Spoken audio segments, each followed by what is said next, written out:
You see, it's not the hormone, it's not the messenger, the neurotransmitter or the hormone that causes the action. It attaches to a receptor, and it's the receptor that makes the decision on the tissue is what's going to happen. And so it turns out that on the heart, it delivers the message, and it causes vasoconstriction and increase the heart rate and all that. In other words, contracting type actions. But it turns out when it delivers it to beta-2 receptors, on the smooth muscle of the lungs, the beta-2 receptors have a different action. And instead of causing bronchoconstriction, the bronchi, the bronchioles would constrict, that would narrow the passageways. If you narrow the passageways, you can't breathe as well. That would be the worst thing to happen. It turns out that they cause bronchodilation. When epinephrine attaches to the beta-2 receptors in the lungs, the smooth muscle in the lungs around the bronchioles, it causes them to dilate. They relax. The muscle relaxes and it dilates. This is just the opposite.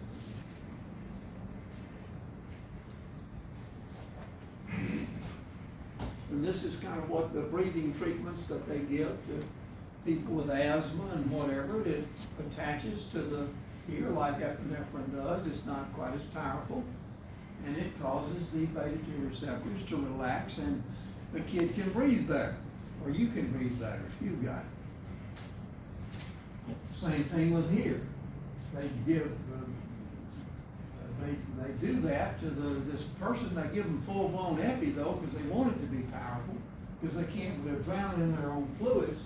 And so this opens up their airways so at least they can breathe better. In the meantime, we're trying to get to the hospital, the emergency room, so they can breathe. Otherwise, it's just miserable. So that's what epinephrine's doing. Opening up the airways in the lungs, but what does it do here? So what you do is you're kind of 6 of one, half does the other. You don't want this effect in the case of the problem with that patient. You don't want it, but you're going to get it anyway. So a person in this case is going to get their lungs opened up, but the heart rate's going to go sky high, and so is their blood pressure. You just put up with that until you get them to the emergency room. This is the problem with little kids with asthma and all that. You want to give them some of the breathing treatments. They can't breathe well or whatever, and you give it to them, well, they breathe better, but they're jacked up. Yeah, they can breathe better, but what happens over here? Blood pressure goes up, the heart rate goes up, they're ready to rip. Here you want to go to bed. But they can't sleep very well. It's good probably to give them tea, because tea has a little theophylline in it. It's like caffeine. Caffeine's something like epinephrine. It attaches to these receptors too and can open up their lungs a little bit. And they can breathe a little better. Yeah, it perks them up too. It goes over here and works the other side, but just not quite as much. Sometimes that's the best solution in a case like that. And may not rev them up so much that they can't sleep. But this is the condition. That's why I have down here some kind of remedy. What do you do for these people? Nothing basically but get them to the emergency room, but they can, if they carry EpiPens, they can give it to themselves. It opens up the airways. Forget about this. Just live with it, and they can breathe until they can get somewhere.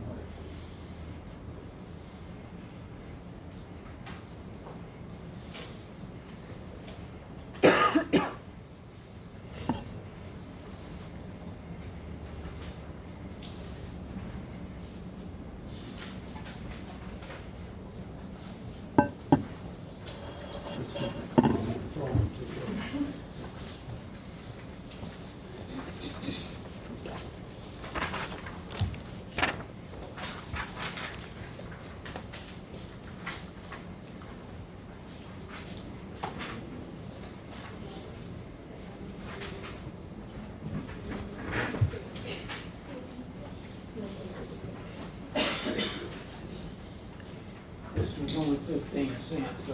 I didn't spend as much time on it. I'm kind of embarrassed to charge that much. But we'll get all this collected here. Yeah, I know, last again, last again. He said again.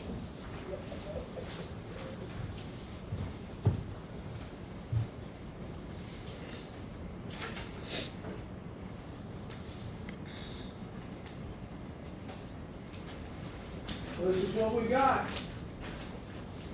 Inflammation, inflammatory agents from basophils and mast cells for whatever reason.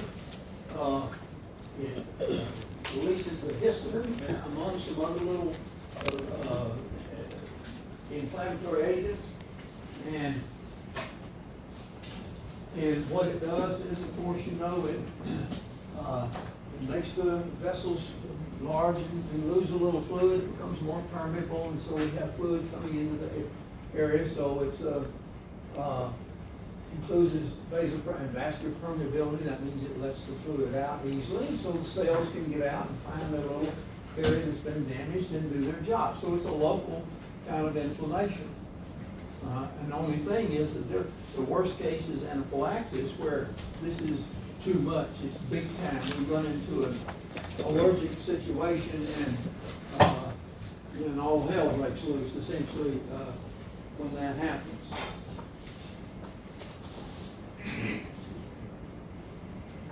And ordinarily, it's no big deal. You don't give an epinephrine for local inflammation. You don't want to do that. This is only in the case of anaphylaxis. We don't have to treat most of the inflammation. You can treat it a little bit. You can take some little steroidal creams and maybe sometimes a little something else to kind of calm down the inflammatory reaction, but you don't want to have to live on something like that. Number two here, these are different kinds of edemas produced for different reasons, so know the differences in them. The second one is increased venous pressure. This is a common thing with congestive heart failure. Remember when you finally wind up with right-sided heart failure, you wind up where it's difficult for the venous blood to return to the heart. Venous return is resisted, and one begins to get edema. So here's the second one up here, and just kind of a little picture to summarize it. And so what we have is resistance here. And that causes resistance here, that causes the hydrostatic pressure on this end, the venous end of the capillary bed, to increase. You see my little up arrow.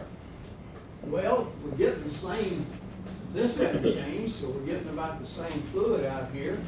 And if this hydrostatic pressure has gone up, it's pushing out with a little more force. So we see we've interfered with the pressure dynamics. That's why I said this little picture is very clinically oriented. So suddenly you understand then how one can have congestive heart failure and wind up with a lot of systemic edema. Venous return is resistance, that pushes this up. Now this is higher. This is not just like, 15? It might be, let's say, 20. There's not as much difference there. So we're going to have a whole lot of fluid that's going to be left out in the tissues. Y'all see that, right? So it's not going to the right heart. Yeah, it's in congestive heart failure, you have a venous return problem. You have resistance to get blood back to the right heart, because remember, there's heart failure. It's resistance. Therefore, the pressure is. Yeah, you can kind of get an idea. If we're not getting it back, you can kind of see how it's going to cool anyway. But the reason it does is because the hydrostatic pressure in the capillary beds has gone up.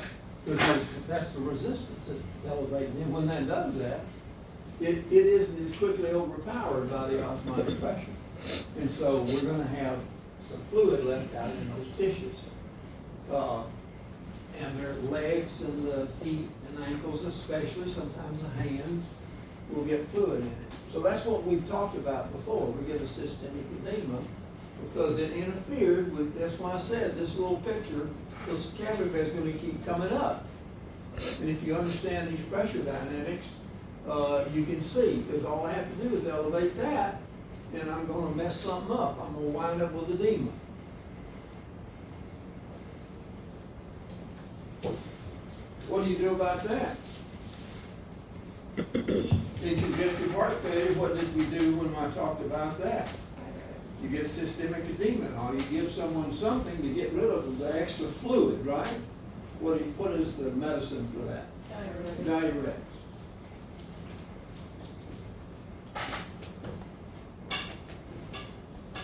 Not too much you can do. That's just, you get in healthcare, a lot of patients, there's just not much you can do. We just kind of keep coming around and checking on them. And it's, can be demoralizing, to be very honest. You kind of say, gee, I hope I don't have any more of these patients, you know. 3, liver or kidney disease. Liver or kidney disease. I've often said you keep your liver and your kidneys healthy, and barring some psychological problem, you'll be pretty healthy. The liver makes about everything. The kidney pretty much keeps it balanced. And it turns out that the one thing that happens here is we're going to wind up where the clinical, what's going to happen here in this case is osmotic pressure is going to be jeopardized. Before we had the hydrostatic, I just went over there. This was no tip. That messed up our pressure dynamics. In this case, it's going to be the osmotic pressure because of either one of these. And what we see is the osmotic pressure is decreased. Why? The liver makes remember, liver's making the albumin, the main plasma protein that accounts for the most of the osmotic pressure. Do you remember me telling you that? Well, if the liver's sick, it can't make as much albumin. So if it doesn't make as much of that plasma protein, the osmotic pressure will not be as high as it normally should be. And so I've decreased it here, see? You hang on to this little handout, okay? You decrease this, now what does that mean? Well, now we have less pull, we got more fluid being pushed out here, and it's not recovered. So as soon as you get a sick liver, you probably start going to see edema. Sometimes big time edema. Now the same thing for a different reason can happen with kidneys problem. Could be the kidney thing. The kidney filters the blood for the various metabolic wastes and things that we have in it. It's got a nice little filtration mechanism. We'll talk about it. It's a little tiny little pores in it. They're called fenestrated capillaries. You remember me talking about that. And those pores are so tiny that the only thing they get through there, other than the fluid in the plasma, are the waste products and things like that. Some nutrient molecules are small enough. We don't want to lose that. But one thing that's too big are all the cells and everything. They don't filter through the kidney. Platelets are too big. They don't. In fact, the plasma proteins are pretty good size and wadded up, like tangled cords, and they're in there. Albumin, pretty big. We shouldn't be losing plasma proteins in the urine. They shouldn't get through those little fenestra, those little pores. Only the metabolic waste and other tiny things can go through these pores. And then the kidney that goes through, and the kidney can reabsorb what it needs and just let the other go and get rid of it. That's what we want. A little filter for that. But what happens if you get a sick kidney? Sometimes this filtration membrane gets inflamed, and when it does, those pores get bigger. So now you're going to have the waste and all that going through, and you're going to have a bunch of plasma proteins go through there too, because they're too big to get through ordinarily. But sometimes if this filtration membrane gets too inflamed, it happens open enough where some of those can squeeze through there, and you'll start losing plasma proteins. You shouldn't see protein in the urine. We've talked about some things that you shouldn't see. You shouldn't see bilirubin. Remember that? You shouldn't see certain things. And you say, well, where did that come from? Well, in this case, you shouldn't be seeing protein. It shouldn't be filtered. So you shouldn't see any proteins in the liver. You certainly don't want to see albumin at all. if you do what you're doing, you're losing them. You're losing them in the bathroom. So if the kidney, the liver's making them, and the kidney then is losing them. Before, the kidney may have been doing its job, but the liver just wasn't making enough plasma protein. You don't have enough. The osmotic pressure drops. Now the liver may be healthy. It's the kidney that's sick. The kidney's now losing the plasma proteins that the liver's making. Either way, you have a decrease in plasma proteins, especially the albumin. The osmotic pressure drops. And it's overpowered by the hydrostatic pressures. Pretty big time. People with those problems have big time edema. So that's the third type. And what do we do for that? Well, you treat the kidney and the liver. Whatever way that the doctors think it's best to treat those conditions. Usually anti-inflammatories and things like that. But I don't think I put anything down for that, did I? So those are three things that cause edema for totally different reasons. Okay? Here's the fourth one. A blockage of the lymphatics. Well, it turns out that traumas and sometimes surgeries that are done somewhere will ruin, destroy, block the lymphatics, draining the lymph back to the heart. We often see this in an extremity, a leg or an arm or something. Sometimes like a mastectomy or some other procedures, they might have to remove some lymph nodes or something here, up in the armpit. If they do that, that lymph is not going to be able to get back. They don't do as well as veins. The veins can sort of get the blood back.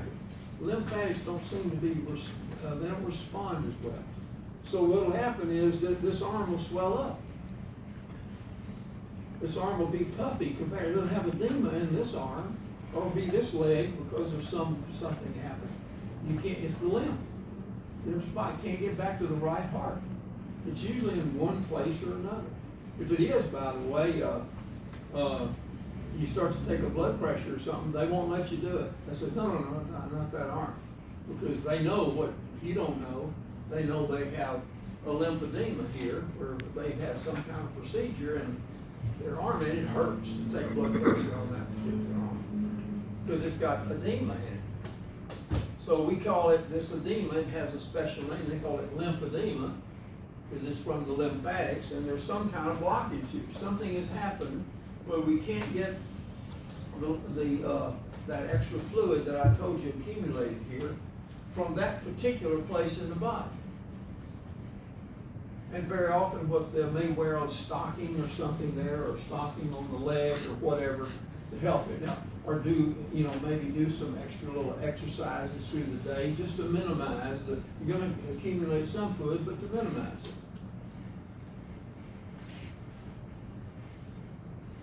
Well, that's pretty obvious to see this, and that's not about the only way to treat it. It's just to do something to kind of help get the fluid back. The others have to think about them just a minute.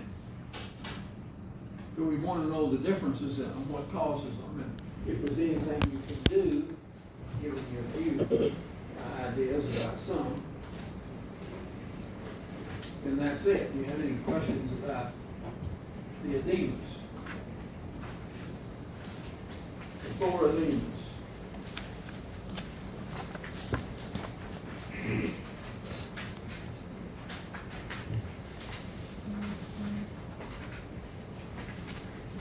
Well, let's look at page 3.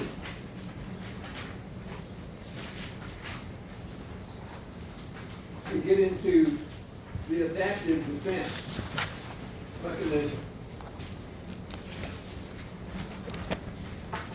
This is the immune response. We've talked about the innate defense mechanism, all the things like phagocytes and intact skin and interferon and all that. That was only page 1. And that's ready to go from birth. We've got some natural killer cells and other things that are ready to go. but the immune system isn't. In fact, little babies, they have half of their immune system fairly ready, but the other half is not quite ready, so they need mama's help. Mama's antibodies and such come through mother's milk to the baby, so they can kind of be immune to whatever mama's immune to at the time. And so little babies tend not to be sick for some length of time when they're little, as long as they're breastfeeding. But their immune system then begins to, with practice, it has to practice a little bit. And as it does, it begins to develop, and kids quit having little sniffles all the time. But it takes a while. So we have to be exposed to the problem, typically the invader, microbe of some sort. Doesn't have to be, but it could be an allergen, but that's a weird thing. But typically it's set up to fight invasions. And so once it's invaded, it takes a while to, the natural immune system, the innate immune, fights with it and struggles and very often defeats it. But sometimes that gives the immune system several days or so to try to figure out what to do and to arm up and get ready and declare war on it. When the immune system finally comes on board, it's just all hell breaks loose. It's just awful kind of. If you could be there in the tissues and watch what's happening, it's just some terrible thing that's going on. The immune system kicks in, and I said the defenses are brutal anyway, but this is just blood and guts for a while at that level. We'll look at the top of the page and we'll kind of get an idea of what the fight's all about. And we'll see that there are things called antigens, and those are proteins that are on the surfaces of cells typically, and they identify that particular tissue as whom it belongs to. And if it's a self-antigen, it belongs to you. It's an awkward expression, but that's what they call it, a self-antigen. The cell membrane has this marker, this antigen, and it's unique to you, unless you're an identical twin. It's the only thing. No one will ever have yours.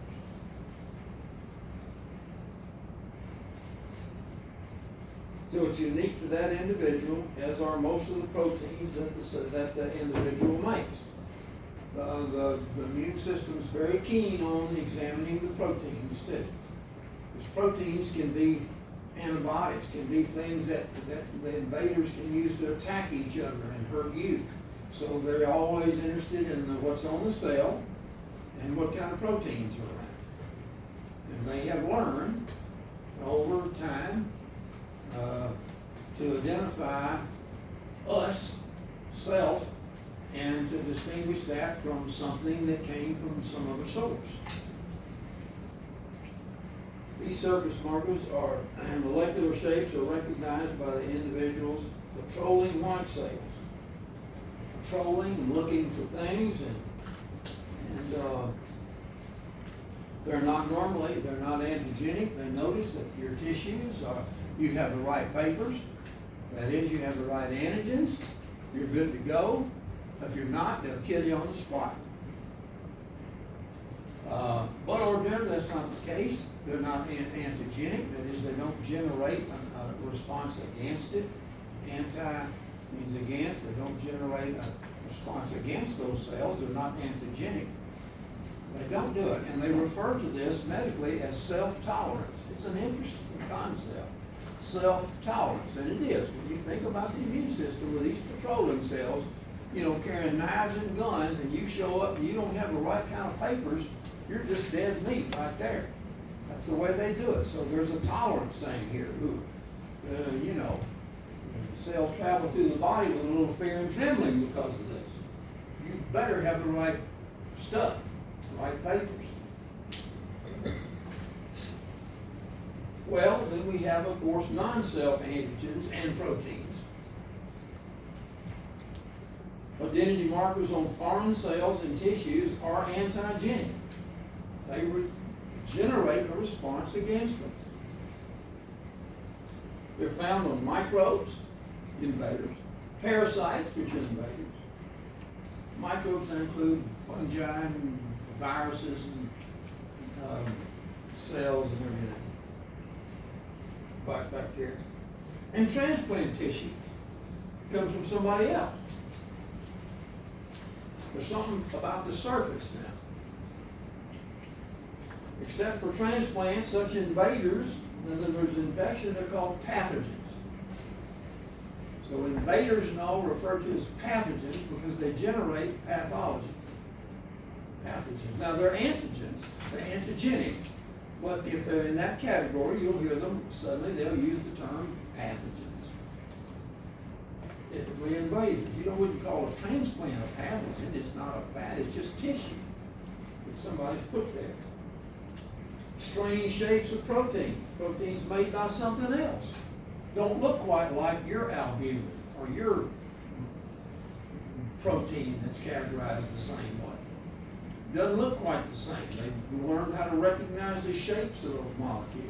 And they're afraid of proteins. So they're always examining them too. And if they're made by some pathogen or some transplant tissue, someone else's tissues,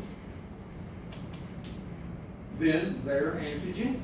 Now it could be a tumor cell in our own bodies has begun to turn cancerous, and it starts misbehaving and makes funny kind of looking proteins. They get loose or they're stuck on its membrane. And these white patrolling cells can see that too, and they said, oh, something is wrong with that cell. I know it's got a self-antigen on it, but they're making weird proteins. We better kill it. Natural killers will just light on it and kill it. Those things are all antigenic. Moreover, the proteins of some non-infectious substances, like foods, drugs, pollen, plants, animals, sometimes the dander of animals, that's the little cells of it, can be antigenic. Food and all that, they're not infectious. Food isn't infectious. Dander isn't infectious. Pollen isn't, but it can cause an allergic reaction. So they're referred to as allergens. That's not a pathogen, they're not infecting you, but they're creating a response. In this case, a weird response. We don't really want this.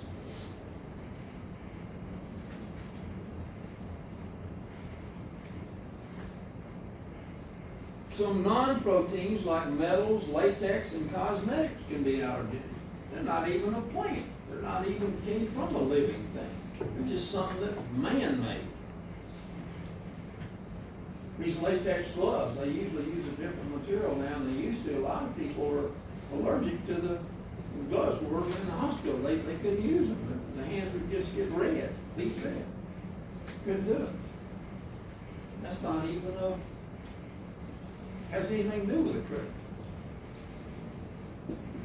All that stuff is allergenic. It's not pathogenic, but it's allergenic.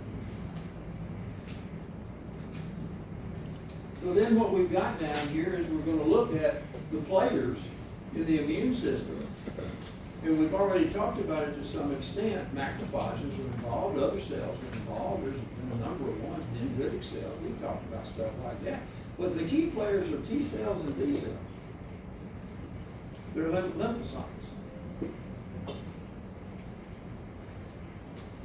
And we've got two ways to fight, basically. Now, I said before, there's another 30 miles of exceptions to what I'm saying, but basically, two basic divisions of dealing with something that the body doesn't want to, wants to, that's antigenic, let's put it that way. The response. We need to know what the main players are, the targets and everything, the two divisions, what they are. And what we've got here are two ways. One is called a Th2 division. That's the one that's antibody mediated, so you know we've got antibodies. And the other one, number 2 down there, is a cell mediated. That's called a Th1 response. So one is cells that go out and attack things and fight things, and the other one is antibodies. Now antibodies are like bullets or bombs. They're just dispatched. They're just released, and they just like a hail of bullets that you fire at the enemy, and you're probably going to hit them with a hail of it. The air's thick with these things. The fluids are thick with them, and so that's what they are. And they stick to them and tie them up and everything. But cell-mediated, that means the cell's got to go out and find these things that they're fighting, and they attach to them and attack them and kill them. That's hand-to-hand combat. Whereas antibodies aren't. Could you repeat antibodies, please? They're white, kind of tangled up looking proteins that the cells make to send them, secrete them in huge numbers. And they're made for a particular target. I'll repeat some of this in just a second anyway. In fact, I'll repeat a lot of this again and again.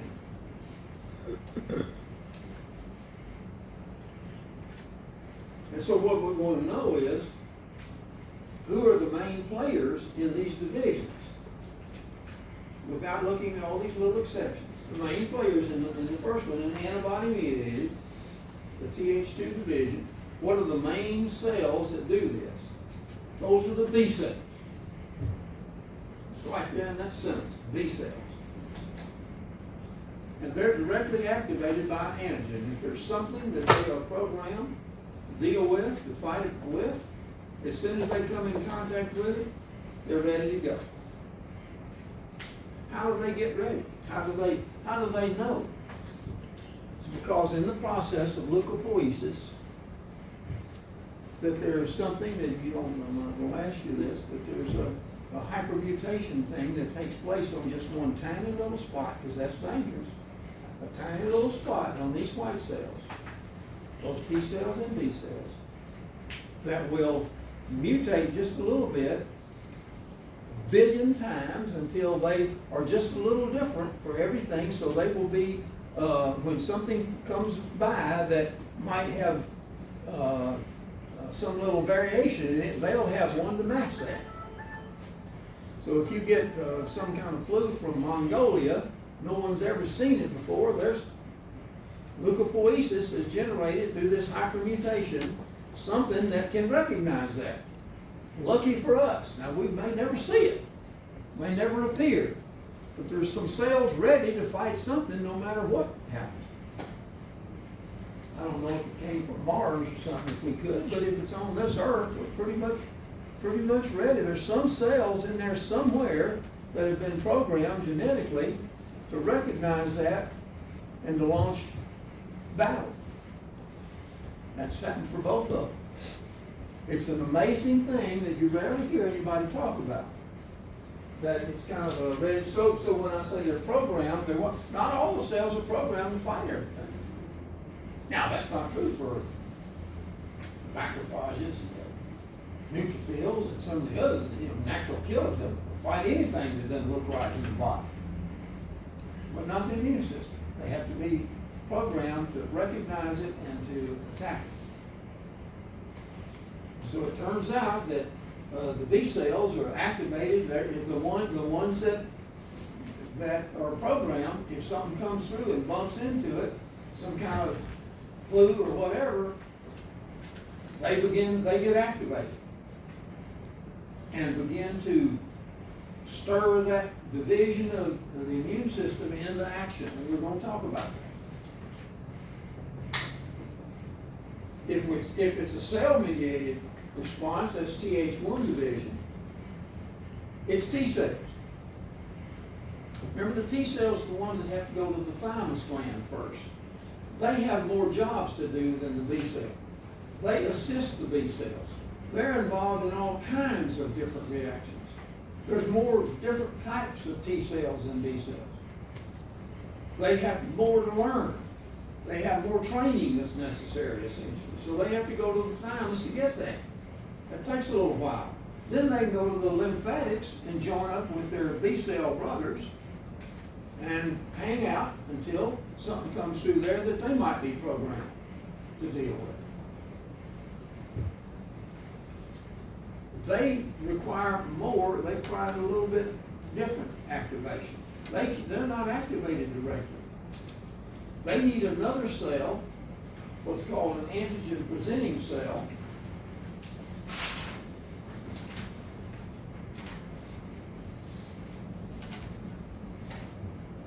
Remember the dendritic cells that I mentioned, those macrophages that are special? Remember that? Here we've got some kind of antigen, and this antigen presenting cell, this APC or dendritic cells, most of them out here they are, they'll get a hold of it and get it and kill it, tear it up, but before they tear it completely to pieces, they keep a little bit of it kind of looking like it did when they got it, and they have their own self-antigen markers in there, and they get it and they kind of get them and put them together up there next to their own markers, their own self-antigens. You put them out here on the surface and stick them up there where they've got them and us and them.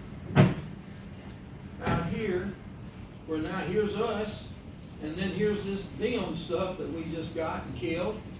And this cell then turns around and goes into the lymphatics and whatever, and all of those lymphatic nodules, and starts going around all the B cells and T cells and says, have you ever seen this before?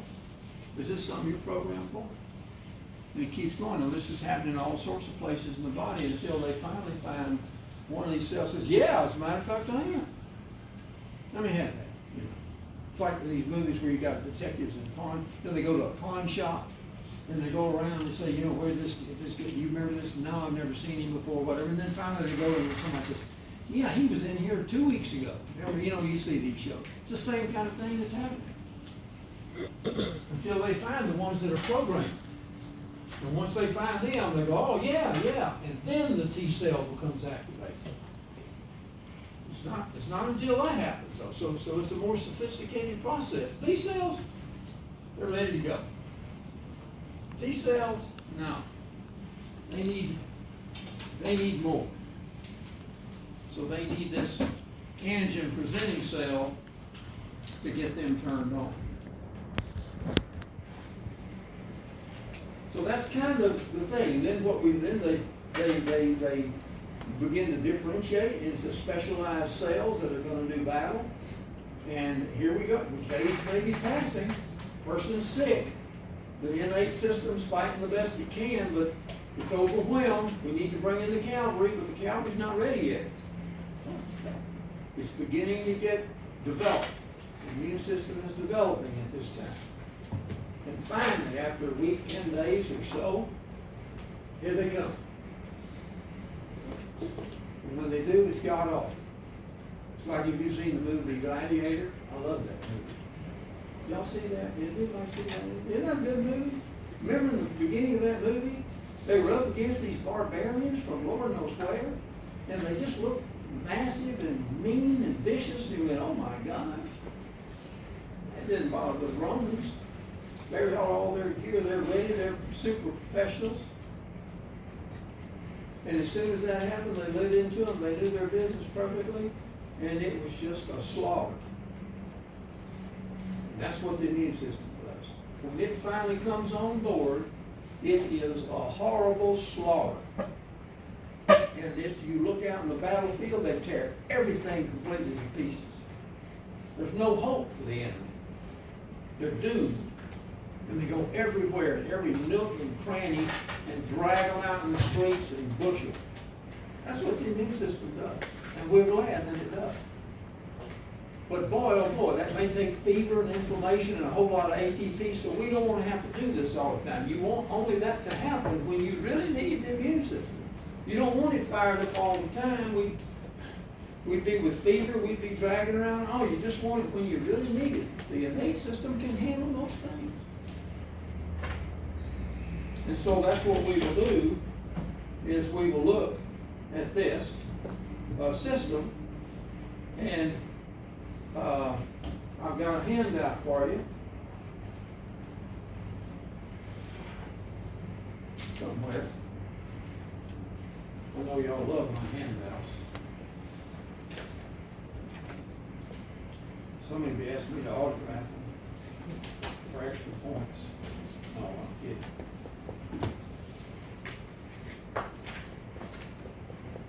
Here's the T2. I've simplified this. This is gonna, you're gonna love it. I love these things.